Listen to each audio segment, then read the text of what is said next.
אחד, אחד, אחד, אחד, אחד, אחד, שתיים, אחד, שתיים, שלוש, מיקרופון. מיקרופון שאלות, אחד, אחד, שתיים, אחד, שתיים, שלוש.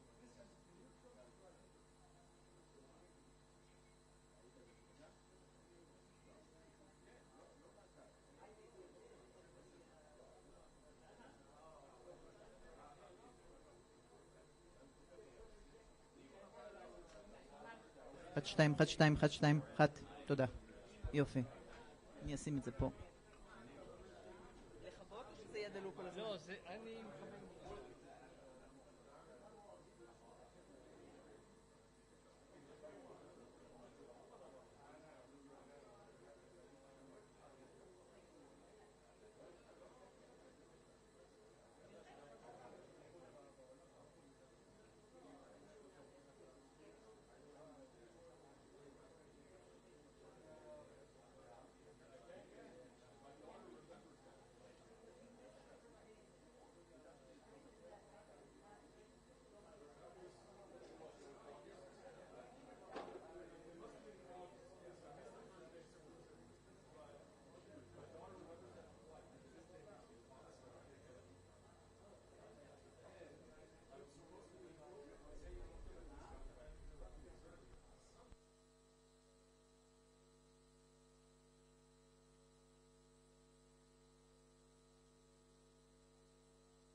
אוקיי, בדיקה אחרונה, זיו, 1, 1, 2, 1, 2, 3, בוקר טוב, 1, 2, תודה רבה, הכל טוב, בסדר? 1, אחרון, 1, 2, 1, 2, 3, אוקיי?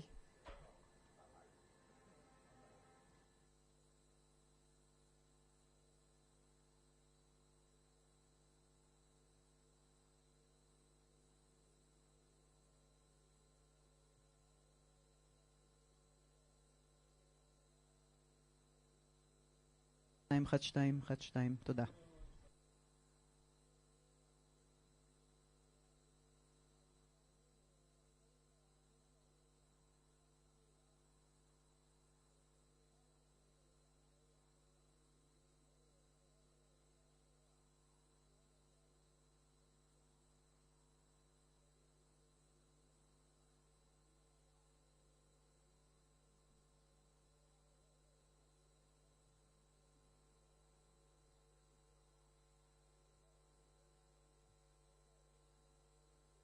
שתיים, 1, 1, 2, סאונד צ'ק, 1, 2, 3, 1, 1, אוקיי, בסדר.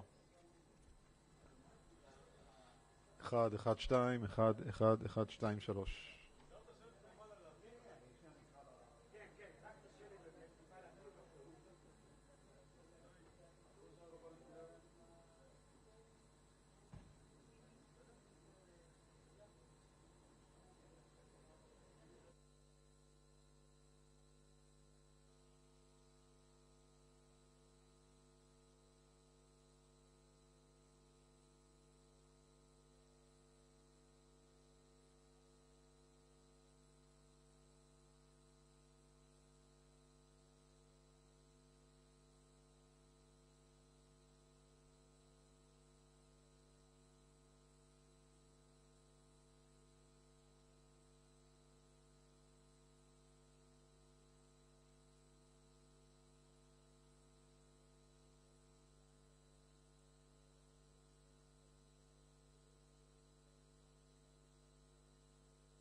Thank you, everyone. I appreciate your being here. It's a pleasure to have the opportunity to visit with you. All of you are aware of the fact that President Trump has made very clear that one of the most urgent things that needs to happen is humanitarian aid into Gaza. And he has tasked all of his team to do everything possible to accelerate that and to, as expeditiously as possible, get humanitarian aid into the people. So today we are announcing that process is ongoing. It is launched. Many of you may be aware that yesterday at the State Department spokesperson Tammy Bruce outlined some general parameters. Those are ongoing. What I would just remind everyone is that there are certain key elements that the President has made clear to all of us as this process gets underway. The first is that food be distributed efficiently, but also that it's distributed safely inside Gaza to the people who desperately need it. The other factor, and this is an important one, that all of this be done in a way so that Hamas is not able to get their hands on it. Previous actions have often been met with Hamas stealing the food that was intended for hungry people. Nobody is interested in helping Hamas because Hamas has taken food that was intended to help very desperate citizens and stolen it from them, sold it on the black market, and then took the money to buy weaponry to murder more people. The last thing Gaza needs is to have more people murdered, more people killed, and Hamas is 100% responsible for the horrific situation that has continued to exist there. They could have ended all of this October the 8th of 2023, but they have chosen to continue to hold hostages. They've continued to starve their people. They've continued to make it very difficult for any conclusion to this horrific war to end. And there still remains a desperate need for humanitarian aid that Hamas is obviously not capable or willing to provide, because they'd rather take any supplies that go into Gaza and use it for their own nefarious purposes rather than to see children and other people fed. This effort will involve a notable amount of effort, and it is going to require the partnership not only of governments but of NGOs, charitable organizations, nonprofits from around the world. There are several partners who have already agreed to be a part of the effort. We're not prepared to name them as of yet because some of the details of their participation are being worked out.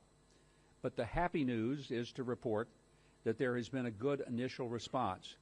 That response will only get stronger as we are able to start standing up the resources, moving the supplies into Gaza. There have been some news reports that are wholly inaccurate that have said that this is an Israeli plan. I want to say the Israelis are going to be involved in providing necessary military security because it is a war zone. But they will not be involved in the distribution of the food or even in the bringing of the food into Gaza. Their role will remain on the perimeter as is necessary to make sure that those who are bringing the food in and who are distributing the food are kept safe and out of harm's way in the midst of a war zone. The Israelis are supportive. Any allegation that the Israelis don't care about humanitarian aid is absolutely false. They care very much about humanitarian aid getting into Gaza, but they also care very much that Hamas doesn't steal that aid.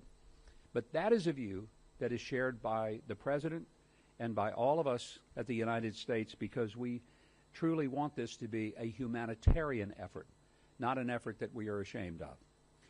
In the coming days, there will be a lot more details that will be released and distributed. There are nonprofit organizations that will be a part of the leadership and the logistical concerns, and I'm sure you can imagine there are many. A lot of challenges to be able to make this work.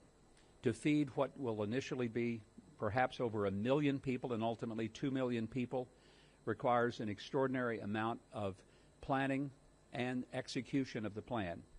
So I will happy to take questions related to this topic.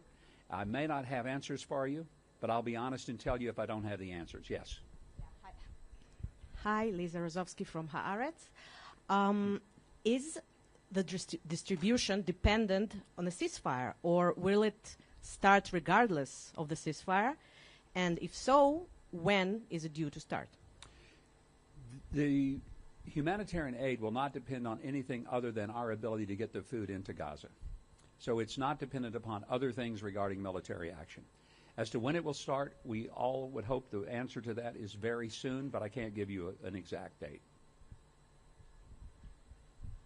Patrick Kingsley, New York Times.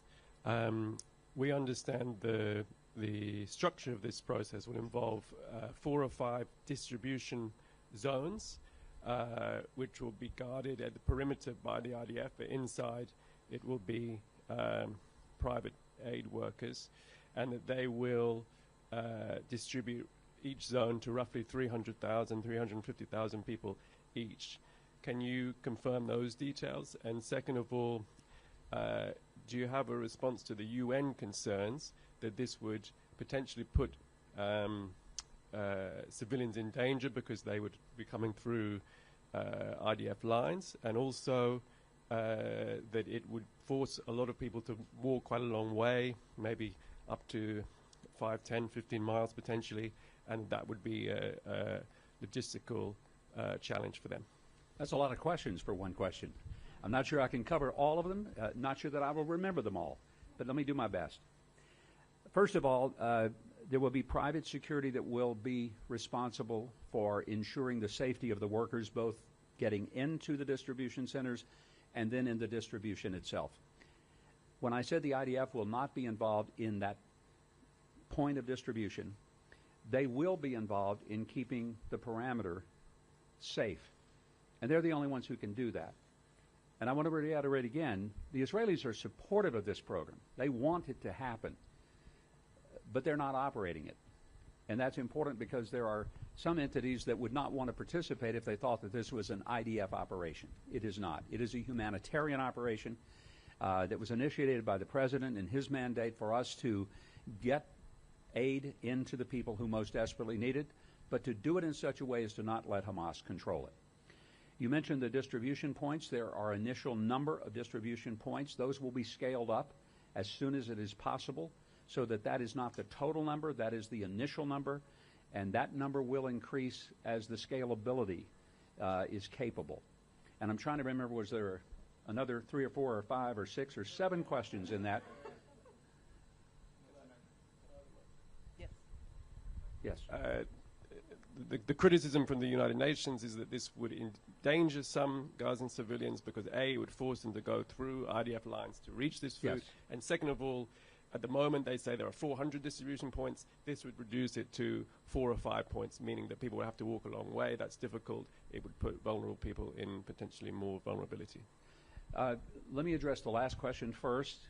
The logistical planning of this has indicated that there will not be that long a distance to get to the distribution points. So that is not accurate.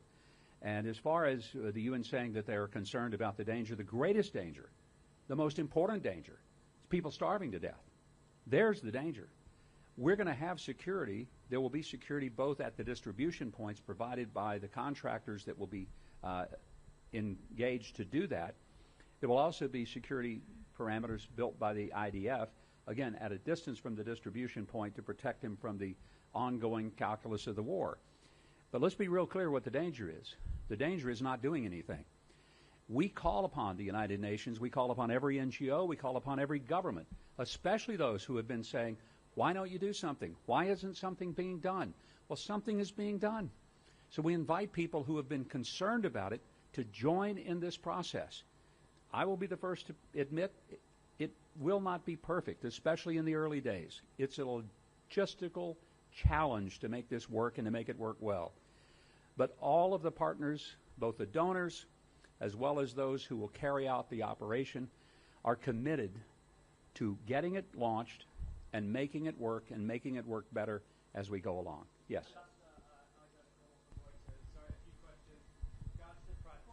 We'll get the mic over there. Hold on just a sec. Thank you. Alexander Como from Reuters. With regards to the private security that you mentioned, are these military contractors?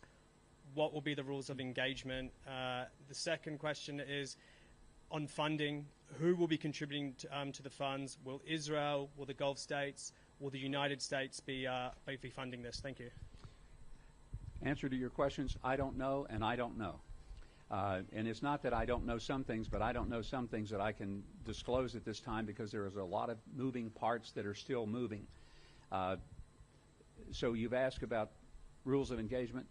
Not able to answer that right now. Everything will be done in accordance to international law, but I can't give you the specifics of that. And as far as, I think there was another part of the question regarding the funding. The funding will come from every source that we can receive. As I said, there are some people who have already committed to helping fund. They don't want to be disclosed as of yet. When they do, we'll announce them, or they'll announce themselves. But we hope that every entity, whether it's a government or an NGO or a nonprofit or just private citizens, will find a way to help in this effort. And that's what we hope to be able to do. Greg? Hi. Good to see you, Greg. Greg Palcott, Fox News. Let me juggle these microphones. You hold that? Fine. A question, please, Mr. Ambassador, and a follow-up, if I might. Does this humanitarian plan have anything to do with the plan that was revealed through Israeli sources last Sunday, which was pretty well criticized by the UN and other humanitarian agencies? And the follow-up is, as you noted, U.S. has a big role. In the immediate area, Israel has less of a role. Is the Trump administration now trying to work around the government of Prime Minister Netanyahu? You yourself last night said that the Israeli government did not have to be notified of the U.S.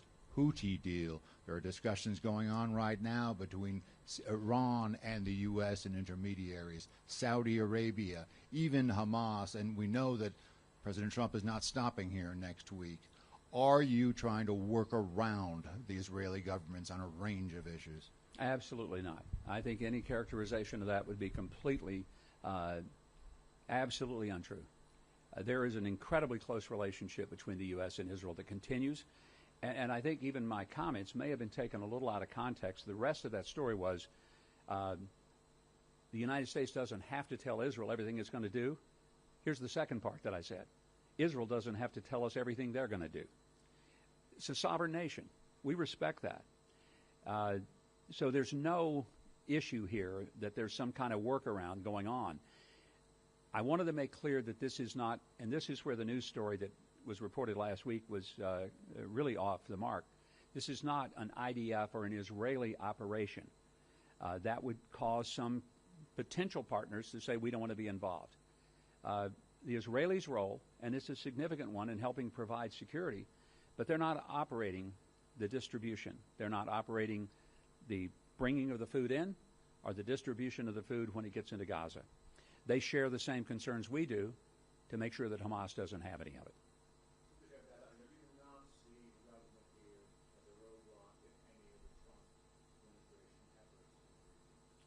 Absolutely, we don't see there being any roadblock at all. The relationship is, I think the word is often used here, ironclad. That's the operative word. I would say that that word is still operative, very much so. The level of cooperation between the United States and Israel is one that is not recent. It goes back for decades through Democrat, Republican administrations. It is one that has transcended every kind of situation that happens in the Middle East because it's important to both countries. So there is not an issue, and I want to make that incredibly clear. There is no sense of conflict or issue of separation between the long-standing alliance between the United States and Israel. And the President has made that clear. I'm here to work for him and to carry his message, and that's been his message without any equivocation. I think I was asking you, yes. Yeah. Laser Berman from the Times of Israel. Good to see you again. Two quick questions. What's your assessment of the state of starvation in the Gaza Strip? There's been allegations. And number two, it seems like this plan is contingent on the IDF being deep in the Gaza Strip. If there is indeed a ceasefire, let's say in the next week, it'll probably involve IDF troops having to pull back to small buffer zones. Would this plan be able to go forward, or how would you stop Hamas from getting the aid if indeed the IDF pulls back? Thank you. I think any ceasefire, and again, I'm just speculating, but any ceasefire still requires security, and there's not a matter of just saying everything's going to be fine and we're going to build campfires and sing Kumbaya with marshmallows being toasted. That's not going to happen in Gaza anytime soon. So the focus is going to be get the food, get it to the people who are hungry, keep it away from Hamas. It's really that simple. And how we make that happen is going to be the really challenging part of what happens over the next few days and weeks. I'll take two more questions. I'll take yours, and then I'll go back over here, okay? I should have done yours first because the microphone was closer, but I want to be as efficient as government cannot be, and that's what I'm here to do. Yes, sir. Ambassador Huckabee, Jeremy Diamond, CNN. Thank you so much. First of all, just to follow up on Lazar, he asked you what your assessment is of the state of starvation and the humanitarian crisis in Gaza. Do you acknowledge that there is a humanitarian crisis in Gaza right now? If there wasn't a humanitarian crisis, there wouldn't be an effort to try to deal with it. So the answer is obviously yes, there is a humanitarian crisis. That's why we need a humanitarian aid program going in. And it's also why it needs to involve all of the people of the world, government, non-government, nonprofit, everyone who has been saying there's a crisis. I expect them to step up and to now join the effort to resolve it. To the degree to which that crisis exists, I personally cannot answer that. It would have to be someone who is closer to the situation directly there. At best, about 60% of Gaza's population would be fed by this program. What about the other 40%? Everything is planned to be scaled up. You have to start somewhere, and the somewhere feeds an enormous level of the people of Gaza, and then it scales up from there. But they don't have time to wait, do they? Well, I don't know. Right now they've been waiting a long time thanks to Hamas and their efforts to keep their people starving. I wish Hamas would decide that they wanted their people to have more food and would quit stealing it. And if that would happen, we would be further along than we already are. Now we're having to work around the threats that they pose to the aid workers that will be going in. Is why we have one of the big logistical challenges of making sure that we can secure their routes in, their routes out, and while they're on the ground in Gaza. And then just in terms of the wider picture, sir, to what extent, how important is it to President Trump that there be some kind of a ceasefire by the end of his visit next week, and how much pressure are you and the administration bringing to bear on Israel to make that happen? I think the ceasefire is really dependent upon, is Hamas going to release hostages? Why do we still have 59 people who are hostages in Gaza? We don't know the exact number. I've seen estimates of 21 that are alive. Why are they still there? Why haven't they been released? How come it has been this long, more than twice as long as hostages were held in Tehran in 1979? And many of us are old enough to remember that. Some of you may not be, but I am. Why and how long must these hostages be tortured inside these tunnels before Hamas decides that they're going to let them go? And I just can't emphasize enough, we are here today with a crisis, not because of Israel. We are here today because of Hamas. They've initiated the crisis, they have prolonged the crisis, and they have exacerbated the crisis. And I hope the entire world, no matter where they are and what they believe, would join in a unison of condemnation for what Hamas has done to innocent civilian people that they murdered, that they've tortured, that they've raped, that they have beheaded. This is where the responsibility lies, and I don't ever want us to forget that. Final question right here. Final question. Ambassador Mike, Barak from I-24 News. I wanted to ask you about there are many voices in Israel that oppose to that plan to send humanitarian aid to Gaza. And looking at the report about the civil nuclear plant for Saudi Arabia, there's a concern that Israel maybe will be left behind. Maybe President Trump is favoring much more of the U.S. interests than the Israeli ones. Can you comment on that? I don't know that I understood all of the question, but I think the essence of it was, is the United States sort of backing away? Is that a fair assessment of it? I think the answer to that is an emphatic no. This is a president who has done more to stand with Israel than any president in American history. When Harry Truman made the first recognition of Israel in 1948, 11 minutes after Ben Gurion declared the State of Israel, that was a significant moment and a historic moment when America launched this partnership. It has been strong through every administration. It has been strong through every political party, and it remains strong today. But under President Trump, it has never been stronger. And that is true when you see the many actions he's taken, whether it was the recognition of Jerusalem as the capital of the Jewish state, whether it was the moving of the embassy, whether it was the recognition of the Golan Heights, but even more recently, since he's taken office just a couple of months ago, he immediately took away what had been a previous administration's embargo about providing necessary tools and ammunition to the Israelis to fight the war. And so the president has been consistent in his support and in his partnership, and I have no reason to believe that that won't continue. I appreciate your all coming. Thank you very much for being here, and we'll continue to update you as we have more information to do so. Thank you, and Shabbat Shalom.